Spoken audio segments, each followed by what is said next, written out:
இந்த உணர்வை இந்த பாடல் மூலமாக அவர் வெளிப்படுத்தியிருக்கார் அப்படின்னு நினைக்கிற பாடல்கள் வேறு சார்? நான் ஒரு குறிப்பிட்ட ஒரு உணர்வை மட்டும் எடுத்துக்கிறேன். இப்போ வந்து பார்த்திங்கன்னா,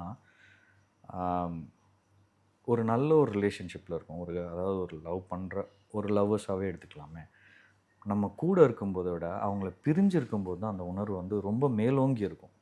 அதை ராஜா சார் எப்படி ஹேண்டில் பண்ணியிருக்காரு, அதுக்கு என்னென்ன பாடல்கள்லாம் கொடுத்துருக்காரு. அதாவது அந்த நினைவுகளை வந்து ஒருத்தவங்களோட நினைவில் நம்ம ஒரு பாடலை வந்து வருதில்ல, அதுக்கு வந்து ஒரு லைஃப் வந்து ரொம்ப பெருசு. ஏன்னா அந்த மாதிரி சுச்சுவேஷனில் எல்லாருமே இருப்போம்.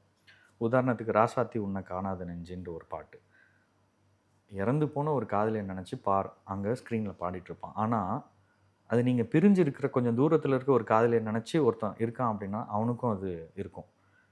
ஒருவேளை காதலி பக்கத்துலேயே இருந்தாலும் ராசாத்தி உன்னை காணாத நெஞ்சு அப்படின்னு நீங்கள் அவகிட்ட பேசும்போது கூட நீங்கள் அந்த பாட்டை சொன்னீங்கன்னா அதுக்கும் அது செட் ஆகும். ஸோ எப்பயுமே வந்து பார்த்திங்கன்னா அந்த உணர்வுகள் வந்து இந்த நினைவுகளுக்கு வேல்யூ ரொம்ப ஜாஸ்தி. நம்ம பக்கத்தில் இருக்கிறத விட பிரிஞ்சு இருக்கும்போது இருக்கிற அந்த உணர்வுகள் வந்து ரொம்ப ஜாஸ்தி. அதுக்கு ராஜா சாரோட சாங்ஸ் நிறையா இருக்குது.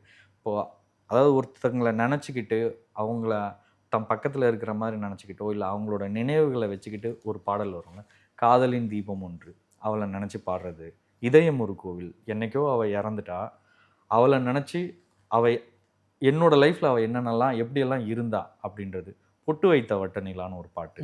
அது பார்த்திங்கன்னா தன்னோட காதலை அவகிட்ட சொல்ல முடியல, ஆனால் அவள் பக்கத்துலேயும் இல்லை. ஆனால் என்னென்னா அந்த அவளோட நினைவுகளோட ஒரு பாட்டு வருது இல்லை.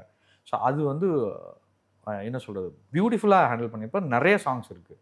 மௌன ராகம் எடுத்துக்கிட்டோம், அவகிட்ட தன்னால் பேச முடியல, நான் என்ன நினைக்கிறேன், அவள் இப்படி சொல்கிறது என்னை விட்டு பிரியணும்னு நினைக்கிறது தனக்குள்ளே எவ்வளோ வேதனையை வந்து தனக்கு கொடுக்குதுன்று அவரால் சொல்ல முடியல. ஆனால் அதை ஒரு பாட்டாக பாடும்போது நமக்கு வந்து நம்மளால் அங்கே கனெக்ட் பண்ணிக்க முடியுது. ஏன்னா இந்த சுச்சுவேஷனில் எல்லாத்துலேயுமே நம்ம இருந்துட்டு வந்திருப்போம் ஏதோ ஒரு தருணத்தில்.